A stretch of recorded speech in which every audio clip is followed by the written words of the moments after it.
I found my fiance's other fiancé on our wedding website. I sent her a calendar invite. Joint breakup Saturday, 3 p.m. We showed up in white. He showed up with flowers.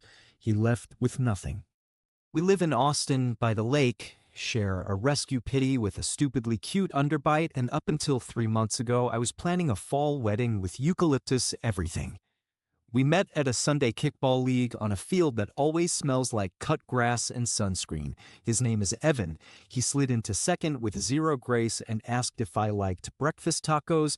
We ended up at Veracruz for migas. He made me laugh in that easy, summer way. He worked in regional operations for some industrial supplier, which sounded vague and grown-up. He traveled a lot: Dallas, Houston, San Antonio, sometimes Tulsa. "I'm a road warrior," he joked. It was a little corny. I ate it up. I'm an ICU nurse. 12-hour shifts, hair permanently in a bun, hot coffee always lukewarm by the time I get to it. We settled into a rhythm. He'd leave on Monday mornings for territory checks. I'd rotate days and nights, and Fridays we'd meet at the trailer park for Thai or barbecue, drink cheap beer on the patio, and pretend we were the first people to discover the right amount of lime to squeeze over a lots. He proposed last December by the water at Auditorium Shores, somewhere between a flock of off-leash golden retrievers and a guy playing Wonderwall for no one. We booked a venue out in Dripping Springs, oak trees, string lights, a place to dance where your heels wouldn't sink into mud. I picked a gown I never thought I'd pick because it had sleeves and pockets and made me feel like a secret I got to keep. He picked navy suits and insisted on a late-night Whataburger delivery because he has priorities. My sister, Lila, fought me on peonies versus ranunculus like it was a custody battle. His mom, Carol, offered opinions like confetti. My mom made a spreadsheet and 3 backup spreadsheets. It was normal, messy, happy. 2 things went wrong. Tiny things like adjustments you make without looking. The first was the travel. He started disappearing on weekends he wasn't supposed to. Supplier emergency, he'd say, and show up Sunday nights smelling like a hotel lobby. The second was the password. He made our wedding website and gave me a password I immediately changed because I'm a nurse with charting PTSD and I live in fear of HIPAA and also men who reuse password 1. The website had RSVP tables. We could see who responded, their addresses, for thank yous my mom would not let me forget, notes people left. One afternoon in March, I was on the couch with the dog snoring like a grown man and an iced coffee sweating onto a coaster I bought because I'm trying to be an adult, scrolling through "No, but we love you" messages. That's when I saw her. Maya Rivera, 2 guests, San Antonio. A note: "So excited for you both. M&E." I frowned. M&E? We barely knew anyone in San Antonio. Maybe one of his old college friends moved there? The address made my eyebrows go up. It wasn't a house, it was a complex. Same brand as the one he put me in front of on Zillow once to dream about because it had an actual pantry and a community garden with a lemon tree. I clicked her name. The system showed me her email because she'd registered for updates. The email had his last name attached to hers like a hyphen. People add their future names sometimes, joking. I'd done the cringe moment in my notes app too. Practice signature, new last name, who am I? It made my stomach feel funny to see it there, attached to a stranger. I searched her name on Instagram because I have thumbs and an internet connection and the curiosity of 12 cats. Her account was private. The profile picture was her with a German shepherd in bluebonnets. Her bio said, teacher, plant killer, rehab, queso over everything. Okay, she's from here. Could still be a friend of a friend. I added her to a mental list to ask Evan about later and kept scrolling. Then I saw a second RSVP under an identical last name, Rivera again. Maya's mom. For guests. A note, we'll be there with bells on. My phone buzzed. Evan, headed to SA. You'll back Sunday. I stared at it. The dog snored. The room hummed with the AC. I typed, "Everything okay?" He replied with a photo of a dashboard, a long stretch of 35, and a plastic bag of Buc-ee's beaver nuggets.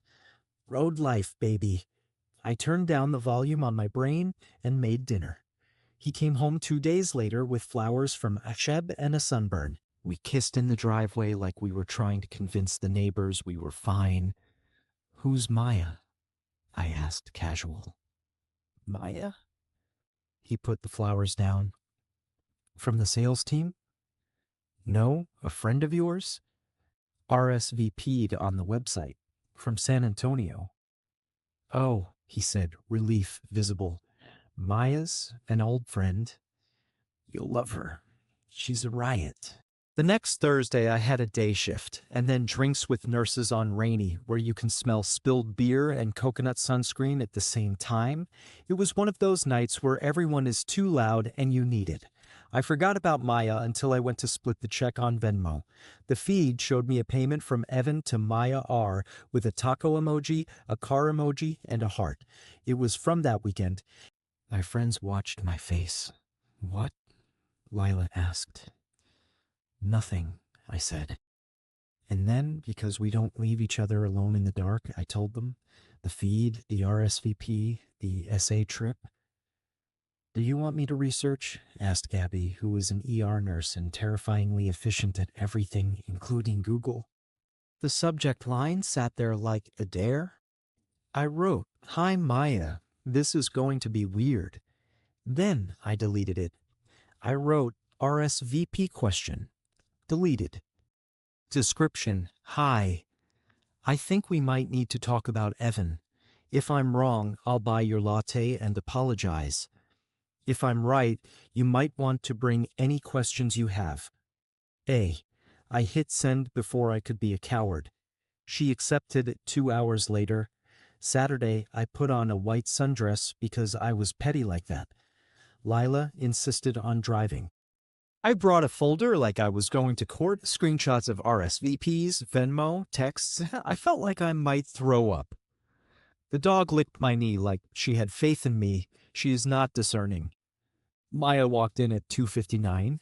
She had the kind of face that warms strangers. Freckles, serious eyes. She clocked my dress and didn't flinch.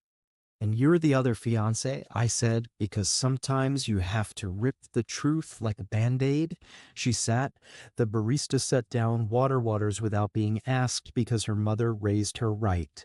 Maya took a breath. "I thought I was crazy," she said. "I thought I was paranoid." He told me I was paranoid. I spread out the papers. She pulled a phone from her tote and scrolled to a photo. It was Evan at the Tower of the Americas, arm around her, the same smile he wore in our engagement photos. "December 29th, she said. "He proposed at my parents' house after." My mouth went dry. He proposed to me December 18th, 11 days. He proposed to us 11 days apart, like he was checking off a chore. Maya laughed in the way you laugh when your body doesn't know whether to cry. "He told me he had to stagger the announcements because of work politics," she said. "He said you were an ex who wouldn't let go." My laugh came out unpretty. "He told me you were a coworker with a cat." We pushed phones and screens across the table like we were laying down cards. Our rings were similar. He had a type. Her dress had sleeves too, different lace. His suit was navy in both invitations. He had no imagination. He'd hired the same band. He'd booked the same photographer for both dates 3 weeks apart, which is bold, legally and otherwise. Vendors were copied and pasted, only the city was different. Ours in dripping, theirs in Bernie. He staggered the guest lists in a way that would have impressed a logistics professor, his side overlapping enough to be plausible but never fully present at both. The overlaps were the ones with poor boundaries and good alibis. "How did you find me?" she asked. "The website," I said. "You are SVP'd." She covered her face with her hands and sighed. "My mother. She RSVP'd for all of us." We sat in silence long enough for the ice in my glass to become one piece. I said we should tell him. She said we should ruin him. I'm not proud of the way my heart jumped. It wasn't my best self. It was an honest version of me in that moment, scorched, a little theatrical, tired of being the person who saves everyone else. We wrote him a calendar invite. Title, rehearsal. Time, Saturday, 3 p.m. Location, the same coffee shop. He accepted with a thumbs up. Evan is a predictable liar. He walked in with supermarket flowers and that smile he uses on servers. He saw both of us and the smile slid off his face like an eggshell. I didn't make a speech. I didn't have the energy. I held up my phone with a photo of him on one knee in front of Maya's parents' fireplace. Maya held hers with our Auditorium Shores moment. He looked down. For a second, I thought he might pass out. Then he did the thing men do when they've lost control. He reached for humor. Okay, so this looks bad. I spoke first because if I let him drive, I would end up in a ditch. Pick a lane, I said. Which lie are you driving today? He opened his mouth, then we closed it. It's complicated, he said. It isn't, Maya said calmly. You asked both of us to marry you. You planned 2 weddings. You lied to our families.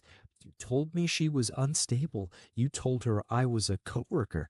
You Venmo'd me with hearts like you're 17. He exhaled through his nose hard enough to move the straw wrapper near his elbow. I love you both, he said. No, I said. You love yourself. He had the audacity to look hurt. You don't understand the pressure, he said. Carol's been on me for grandkids. Work is demanding. I'm always traveling, so you proposed twice, Maya said. To buy time from your mother. He flinched. I thought I could figure it out, he said. I thought one would pull ahead. I don't know what I thought. I believed that. I believed he hadn't thought. I believed he had what he could get away with until he couldn't, because consequences are clarity for people like him. You're going to email every vendor and cancel, I said. You're going to pay any deposits we lose. You're going to call my mother and her mother and apologize. You're going to text your brother and tell him the truth. You're going to get your stuff out of my house by tomorrow. You're going to leave me alone after that. You're not going to show up at my hospital or my condo or my sister's. You're not going to DM my friends. If you do, I file a restraining order. Do you understand me? He nodded like he was underwater. You're going to send the same message to my father, Maya said. You'll explain to him why he has to call Tia Rosa and tell her to cancel her flight. He nodded again. He looked small. He looked 13. I felt nothing but the clean feeling you get after you finally pull a splinter. He tried for one more Hail Mary. Can I talk to you both individually? He asked. We can. No, we said in unison, which was the most solidarity I've felt with a stranger in a long time. We left him there, with wilting flowers and a coffee he hadn't paid for. Outside, in the Texas heat, Maya looked at me like we were going to war. Do you want to do this together? She asked. I don't want to do it alone, I said. We set up a shared email account and wrote a script. We called it Reality, admin it, and hit send on 100 small mercies and big humiliations. Vendors, family, friends. We regret to inform you that there will be no wedding, we wrote in a tone that tried not to be a roasted marshmallow. Evan was engaged to both of us. Please confirm cancellation and refund policies. Please direct any questions to him. We CC'd him on every single one. Maya came to my apartment. We sat on the floor with takeout and put sticky notes on things he needed to collect, a pair of boots, a box of hats like a man with too many personalities, an electric toothbrush I saw in half the photos with him at Maya's because he didn't even have the decency to buy a second one. We cried, we laughed in that way where laughter sounds like a cough. He texted us night of, please be reasonable. He emailed us at 2 a.m. I'm in a bad place. He called my sister. She told him to call a therapist.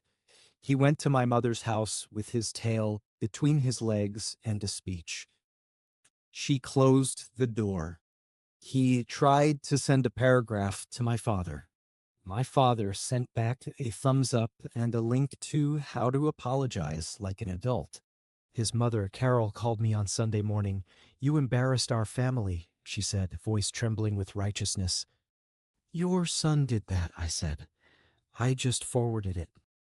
She exhaled like a dragon and said, "You didn't have to drag Maya into this. You could have handled this privately." "Are you listening to yourself?" I asked. "Boys make mistakes," she said. "Men do too," I said. "Boys get engaged twice." She tried again. "Be reasonable," she said, as if reason hadn't just left our lives with a ring and a gift registry attached. I hung up. I boxed up his things. He came with his brother on Monday. He was puffy like he'd been crying or drinking or both. He stood in my doorway and tried to look like the boy at the kickball field, easy and golden. The light didn't fit him anymore. "Don't come back," I said. He nodded. He left.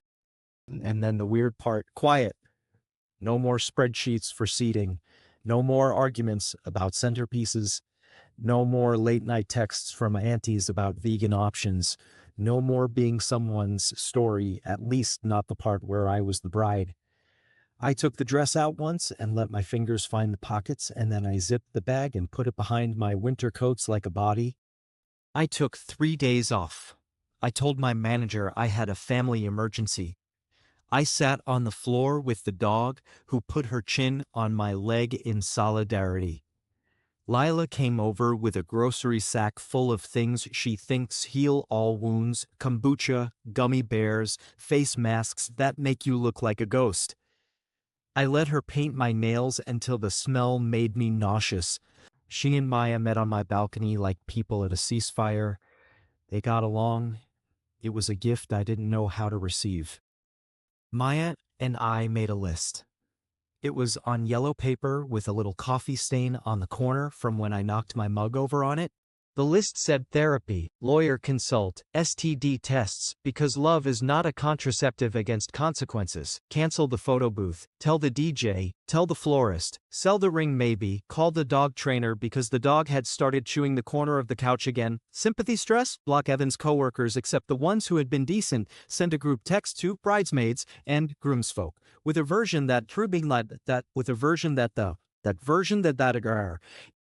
I hit the STD clinic, like I clock into work, efficient, unashamed.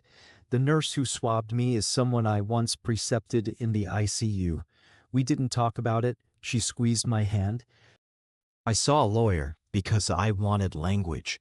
Language is power and also protection. He said the vendors owed what their contracts owed. He said the ring was a gift. It was mine. He said if Evan harassed me, a restraining order would be simple because paper trails are abundant right now. He said, "I'm sorry this happened," and I believed him. His daughter's picture sat on his desk next to a tiny cactus. I emailed the photographer, a woman with warm eyes who had shot us in golden hour, and said, "Beautiful," until I believed her. She refunded most, kept her retainer, fair. The bartender, the flower farm, the shuttle company, everyone had a version of "we're sorry and here's our policy." It kept me busy enough to breathe. The story leaked, of course. Humans are buckets with holes. Someone's aunt told someone's friend who told someone else who thought I should be internet famous. I am not. I am a private person who writes grocery lists and tires of wearing bras.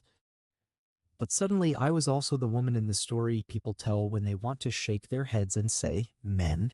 My principal from high school texted, "Proud of your backbone," which is a wild sentence to get when you're in pajama shorts eating cereal at 3 p.m. Maya and I had one more joint task. We called his father. He is a quiet man with a quiet job and the eyes of someone who listened to a lot of noise for a long time and decided silence is better. He said, "Thank you for telling me." He said, "I'm ashamed." He said, "I raised him better." I didn't say what I thought. Maybe not. Some men raise boys and never show them how to be men. Some women hold their sons so tightly they never learn to hold anything correctly. I didn't post. I wanted to for a minute, the petty minute where you want to make a list of what you will and will not accept. Instead, I bought a plant and killed it accidentally in a week because I was not yet a person who remembered to water things. The dog survived in spite of me because she is a creature of relentless optimism and the kind of metabolism that forgives. You know when you set your coffee on the roof of your car and then drive away and a stranger chases you down the street waving and you think, oh, we humans, look at us? That week felt like that, a reminder that some people will chase you down to return a thing they know you need, and some people will watch it spill and say you should have secured it. Maya and I kept the folder. We added to it when things popped up, a groomsman's half apology, he should have known he was too charming, an invitation to a bachelorette in Fredericksburg that I had to unsend, a message from Evan that said simply, please at 1:22 a.m. that I did not answer. We made new rituals.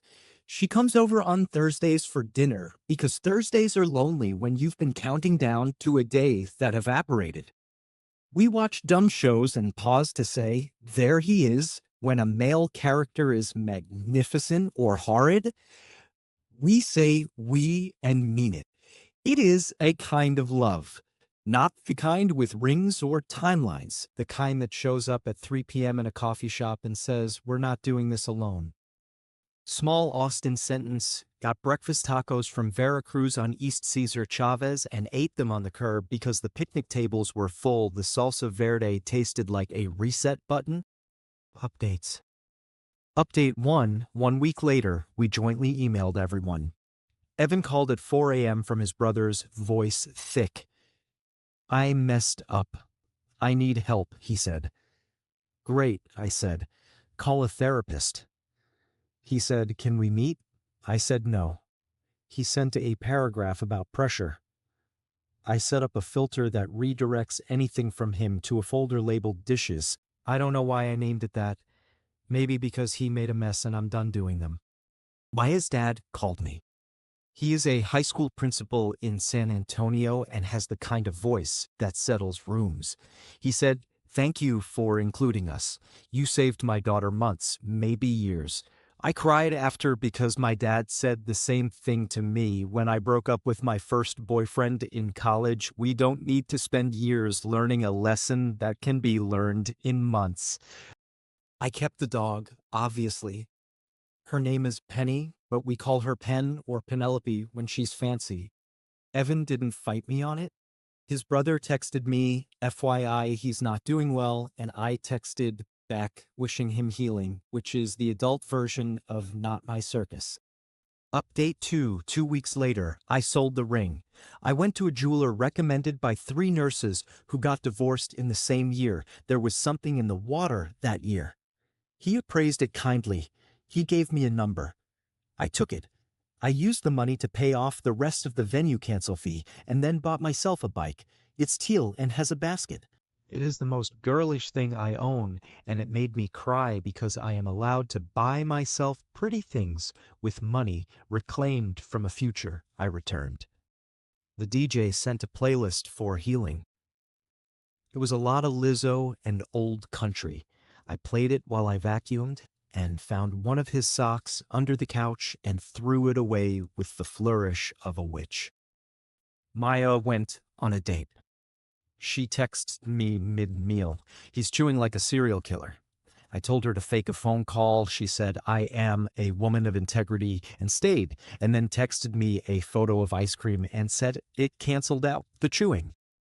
Update 3, 1 month later, Evan's mother sent me a letter.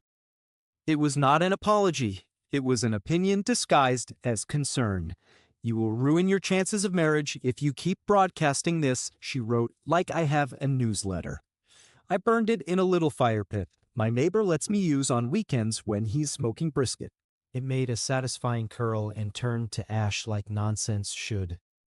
Evan texted Maya, tell Annika to stop dragging me online. She hadn't posted anything either. Someone at his office had. He wanted a villain he could manage. He wasn't going to get one. We ran into him at a grocery store because, of course, we did. He saw us near the lemons and ducked into the bakery. We waited by the pita bread like security guards. He came over with the posture of a boy asked to apologize for hitting someone with a dodgeball. He said, "I'm sorry." Not "I'm sorry for," just the shape of the words. I said, "I hope you figure out why you thought you could do this." Maya said, "Your apology belongs to your therapist." He nodded. He left. Update 6 weeks later, my mom took me to a plant nursery and taught me the difference between succulents and the ones I will definitely murder. We bought a pothos because she said it's a plant that forgives. It is currently alive. Progress. Then Gabby convinced me to try a climbing gym. I have never felt more uncoordinated and also more proud of a stupid thing like putting my feet on synthetic rocks and trusting my legs. There's a metaphor in there about trust and grip and unexpected strength, but I will not ruin it by making it cute. Maya met a nice man. Like a normal, brain-mouthed person. He's a firefighter. He brought cookies to her classroom because he genuinely thought her third graders would like to decorate them. They did. She sent me a photo of a tiny cookie with blue sprinkles and wrote, "This is what care looks like." She's not in love. She is being cared for. Sometimes that's enough.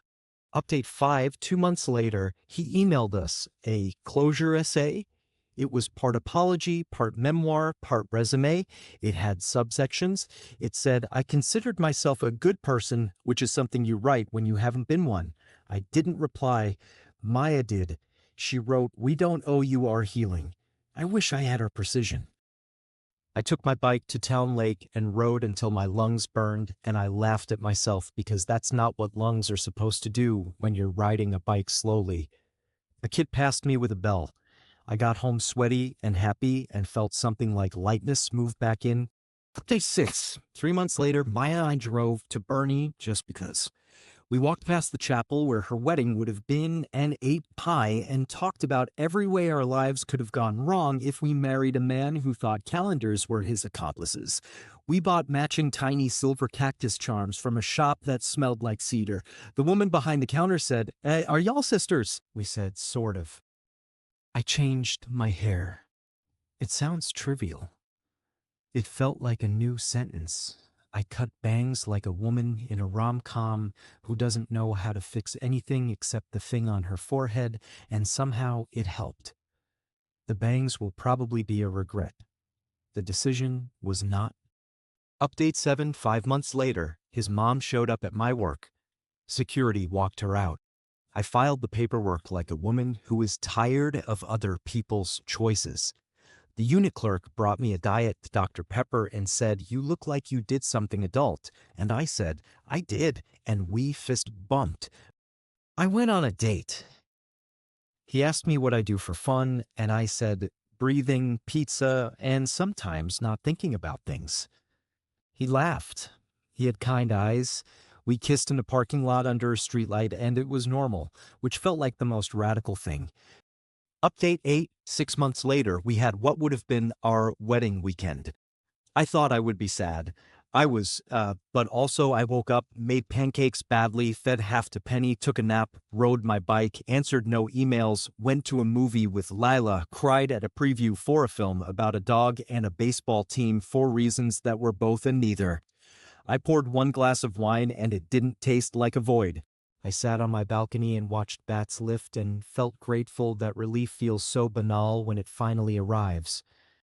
Maya and I texted at 9 p.m. Cheers to us. We clinked phones like fools. She sent me a picture of her hand empty and proud. I sent her one of my pockets. Update 9, 9 months later, he moved to Tulsa for a job because of course he did. Someone sent me a picture of him at a bar wearing a hat that said Lake Life. I hope the lake is kind to him and the women there are kinder to themselves. I don't want anything for him except distance. I don't owe him a story arc.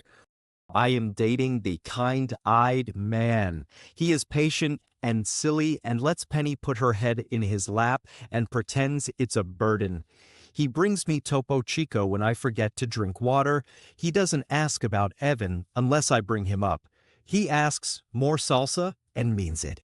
He says things like, I'm sorry you had to go through that at odd moments, not because he wants to look good, but because he notices my face change. He doesn't need to be a hero. He stands next to me while I save myself. Update 10, 1 year later. I ran into Maya's firefighter at Heb, and he looked at me like I was a test he'd studied for. He said he thinks she's the sun. I said, don't make her your only weather. He laughed and said, she won't let me. I think they're going to be fine. Evan emailed me for the last time, paying subject line, forgiveness. I'm in AA. Part of the program is making amends. I wrote back, I'm glad you're doing the work. This is mine. Don't contact me again. It felt neither petty nor holy, just clean. Small USA local sentence, stopped at Buc-ee's on the way to Houston to see my cousin and got a barbecue sandwich bigger than my hand, ate it in the car while listening to a podcast, and did not think about him once. Final update, 18 months later, I changed my last name to mine, not his, not anybody's. It felt like choosing a team with one player and a very supportive dog. The kind-eyed man and I signed a lease together, 2 bedrooms because we both like doors and separate desks.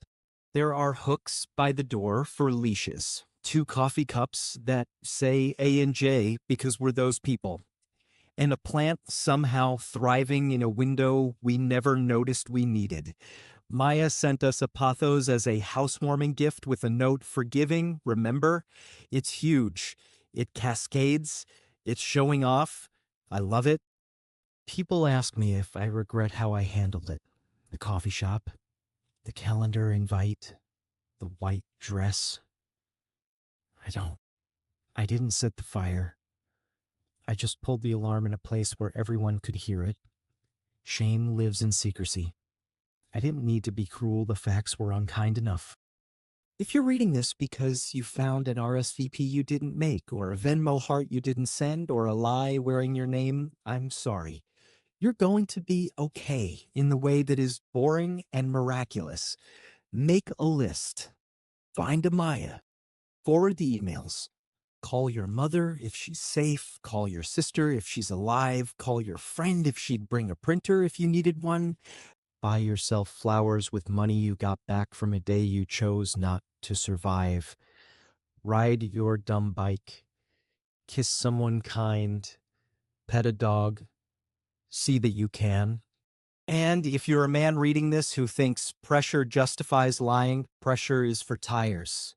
Be better, or leave good women alone so we can go be ourselves in peace.